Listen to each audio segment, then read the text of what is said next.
Hello everyone, I'm Mefesto, and first of all I would like to say Happy New Year to everyone. Here in Russia it's quite a significant holiday, so we celebrated it quite a lot, and I wish you all the best in the coming new year because 2015 was really shitty.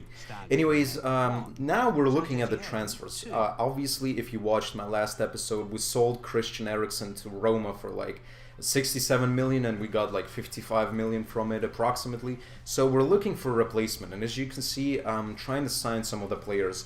Some of the bids got accepted because I bid for those players in the previous episode, but we didn't get any end results whatsoever yet. Now, as you can see, I'm trying to go, I'm giving Griezmann some contracts because, again, as I said, I want to have a lot of options when it comes to signing players. Now, Quincy Promise, I really want to try this guy. He plays in the Russian team, therefore I can sort of see him on TV a bit. I don't really follow Russian football too much, but sometimes, you know, some interesting games yield from those, the Premier League. It's called the Russian Premier League. And yeah, so we're going for Kake, Pastore, Coutinho, but those guys are probably going to be too expensive because the thing is, I want to take the money from Eriksen and first of all get a really good left mid that's going to play in the first team. And look, I'm giving Mkhitaryan a contract.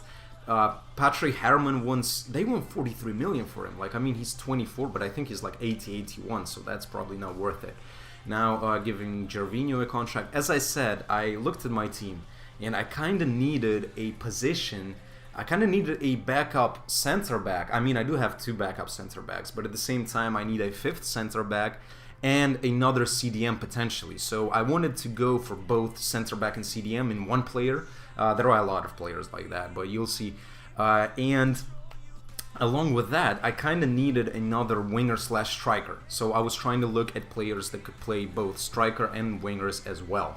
Now, as you can see, I try to go for different players. Nolito, Jeremy Menez, stuff like that. Alexandro Pato. We have a lot of options, as you can see. Coutinho, well, probably those in the 84, 85 rated. I won't probably go for them because, again, they're going to eat the whole budget. And as I said, I need to make a bit more transfers because strength and depth is fucking, like, really important in this game. If you don't have depth in your squad, then you're pretty much fucked. So obviously, as you can see, with all that money, we could have gone for some marquee signings and got probably better rated players, but then our squad would be really thin. And as you can see, as you probably noticed, injuries are a lot more frequent in this game. At least that's what I noticed, because at some point, almost every career, I have at about 4 to 5 players injured at the same time. Yeah. Let's see how this career mode is going to go. But again, as you probably already saw, we got a 7-month injury for Sven Bender, probably our main CDM. Now, I'm still, doing those offers thing. I put in everything so that you can see the whole train of those transfers and what was going on there and who I decided to pick up. But the problem, as you can see, everybody accepted. The thing is, I pretty much lost the footage where I was accepting players. And we get a transfer offer for Eric Dyer right here, and I do not obviously want to sell him. I decided to go for 15, but then I was like, that's 15, that's way too little. So I decided to go for 18. Obviously, they're not going to go that much, but I want to keep hold of Eric Dyer. Now, as I said, I need a CDM slash center back, and Matthias Ginter can play 3 positions, actually. He can play right back as well, which is pretty good. I kind of like this player a lot. I used him in my Borussia Dortmund career mode, and he's really versatile. Now, this guy, Andrew Fontes from Celta, I'll tell you, he would be actually pretty expensive, so I think he's a really good player. And, I mean, Celta has been doing really well this season, so besides Nolito, they have some nice players like Aspas. Now, I try to go for Emery Pepsi Can, and I'm giving them, I think, like 7 to 8 million for him. Besic, I kind of like him, to be honest, but I really wanted to use him because I think he's really nice. Now, some of those players I'm getting from the Bundesliga because Well, as you probably heard I think in my first episode, I am a Bayern Munich fan, so I'm getting a lot of players from the Bundesliga and a lot of German players. Now, Sertic, I think this might be actually Bordeaux's captain, or is it Plaschil, whatever. Now, this guy is pretty good as well. Now, as you can see, I accept Mkhitaryan. As I said, I lost the footage. But as I decided to go for Mkhitaryan because he was only 26 million. He's a really nice player. He can play on the left, on the right. He can play as a cam. And I noticed that he grows pretty well, to be honest.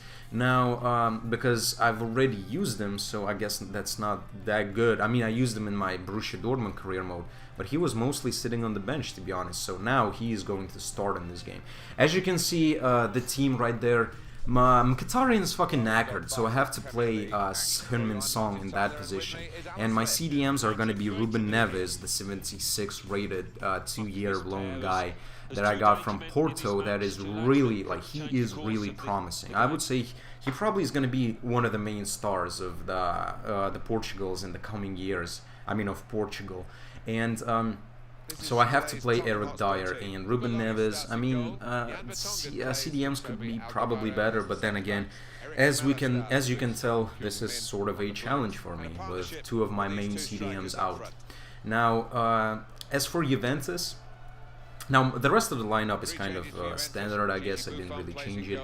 Now, Juventus plays, I guess that is a standard lineup as well, except for they don't play Pogba in this game.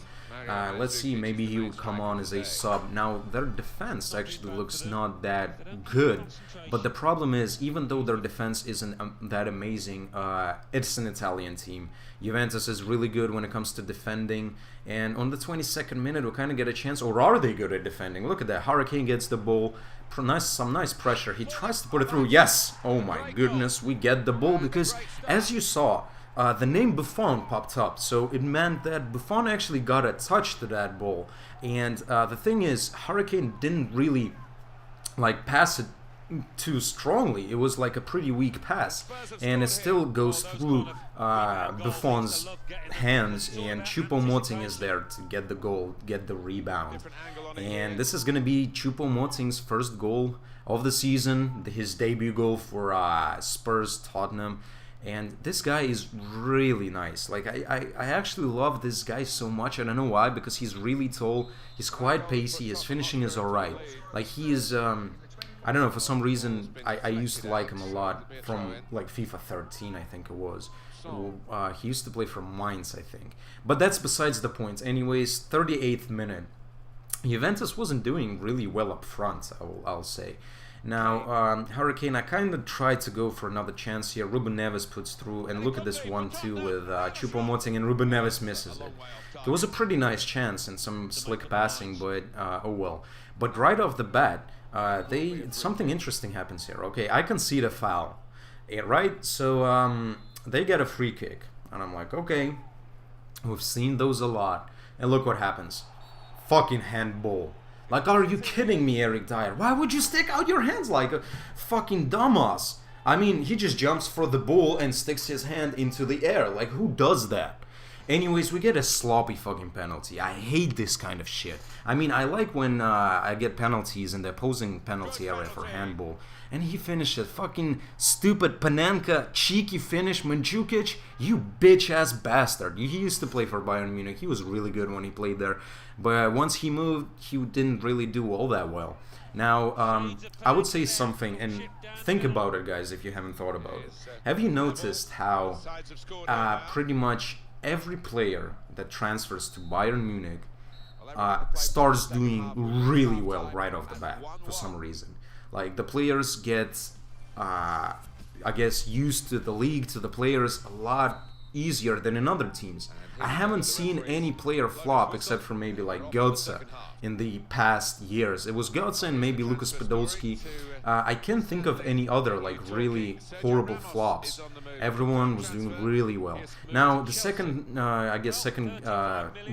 half comes. Look at Eric Lamella's dribbling. His dribbling is really nice, and Buffon just gets a touch to the ball, and the chance goes away from us. As you saw right there in the top left corner, Sergio Ramos transferred to Chelsea. which is going to be really tough for me. Anyways, finally Juventus are trying to do something. I think this is actually their first proper chance, discounting the fucking sloppy, stupid penalty. But right here we're going to do some substitutions. It's actually the 85th minute, and I forgot to do them. I'm going to bring in NGA and Townsend, and I think Bentaleb as well. So in the 88th minute, they tried to kick the ball out, but Alderweireld passes it with his head. Some nice passing from Eric Dyer, and look at that! How is that not a penalty? I mean, Hernandez fucking fouled me. That was like a tackle from the back. This should have been a penalty. Like, they got a sloppy penalty for handball. I mean, well, it's not sloppy, but it's fucking handball. It pisses me off so much. And look at that. Bentaleb picks the ball. I should have passed it to Choupo-Moting, I think there was. But he shoots with his left foot and it flies over. Yeah, Choupo-Moting, he was open as fuck. He was open like a bug. Anyway, this probably is how it's gonna end. Yeah, look at that. Final whistle. 1-1. I'm pissed off because we should have taken 3 points. We were a lot better. Look, 5 shots, 1 on target though, but they have 2 shots. The Hurricane with the man of the match, and the possession was pretty even. So I feel as though we got robbed of points. Now, it's going to be transfer deadline day, and we're going to end the episode with a transfer deadline day. I'm not going to include the second game in this episode because too many transfers going on, and the episode is long already.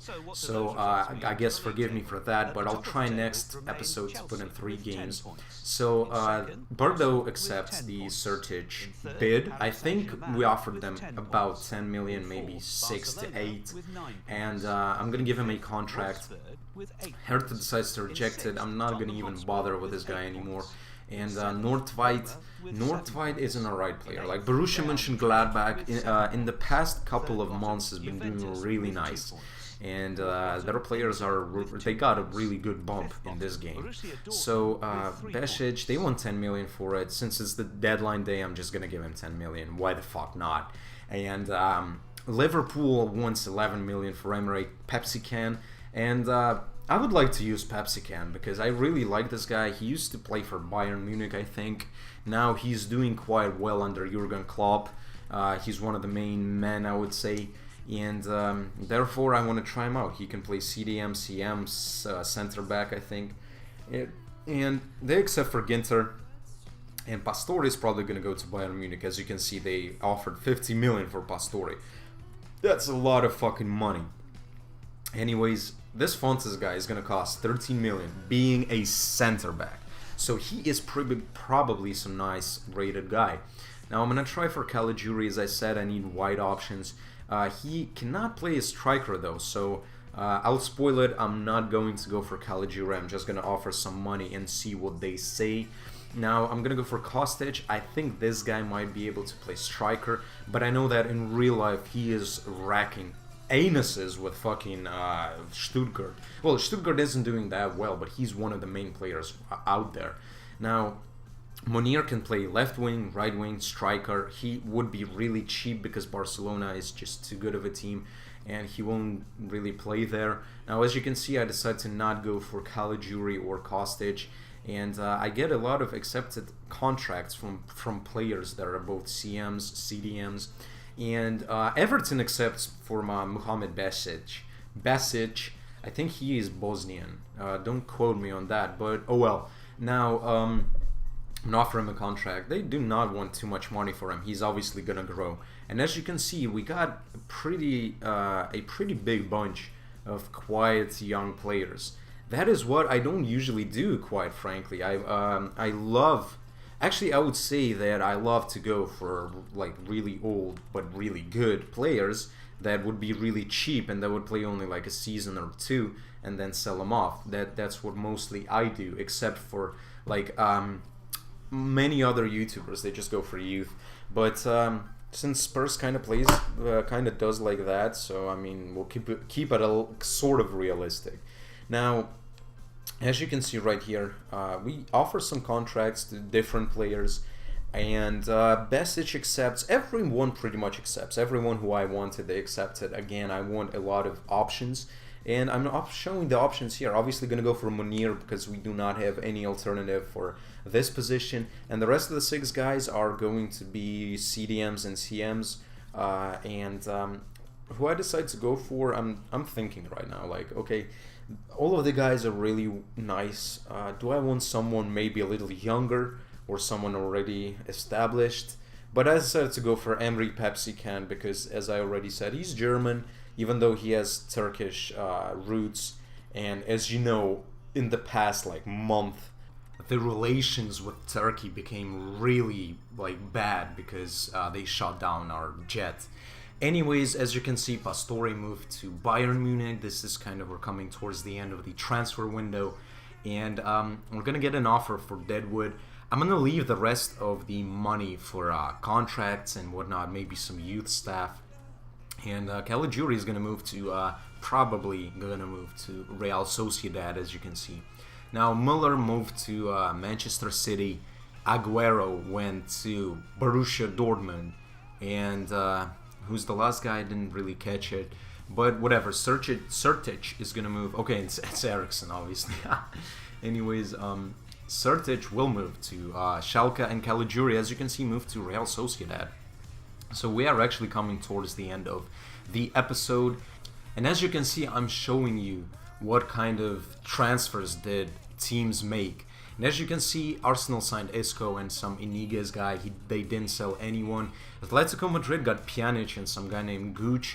Now, Borussia Dortmund, they sold a lot of players, but they signed some quality players as well. Chelsea strengthened their defense with Sergio Ramos, which is a really good acquisition because, yeah, they need help in defense.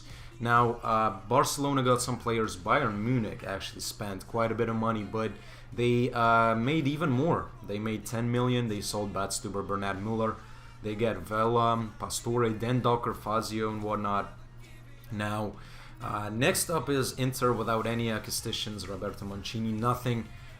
Juventus strengthened a bit. What Jurgen Klopp did was just sold Emre Pepsican. Now, Manchester City, they spend a lot of money. Okay, I'm sorry, guys. Anyways, Louis van Hoofbal got some nice players in. Let's see how he does. Paris Saint-Germain, just like always, they spend and they sell. And Real Madrid got a lot weaker, actually. They sold Isco and Ramos. Roma pretty much the same, sold Pjanic, brought in Ericsson. No acquisitions for Lisbon or Sevilla at all. And we are probably the kings of the transfer window. Look, so many signings. Anyways, Valencia, no signings for Gary Neville. And Wolfsburg, just Caligiuri left Wolfsburg. And Zenit, they signed Hector Herrera, I think it's from Porto. So, yeah, pretty much this is going to be the end of the episode. And look, we got a training injury for 2 months for fucking Danny Rose. And I win the Monthly Manager Award, which is really nice. Okay, thanks FA, I think. Is that the FA who gives the out these kind of awards? Nonetheless, guys, this is going to be the end of the episode. If you have enjoyed this one, feel free to leave a like rating. Write something in the comments, give me some ideas, or just talk about what was happening in the episode, what you think. And probably in the next episode, I'm gonna give you an option of some new concept that I want to try and maybe start on this channel. So definitely stay tuned for that. Share this video with someone who might be interested in this sort of thing and just, you know, career mode in general. But now I'm signing off. Have an amazing beginning of 2016, guys, and I'm Mefesto.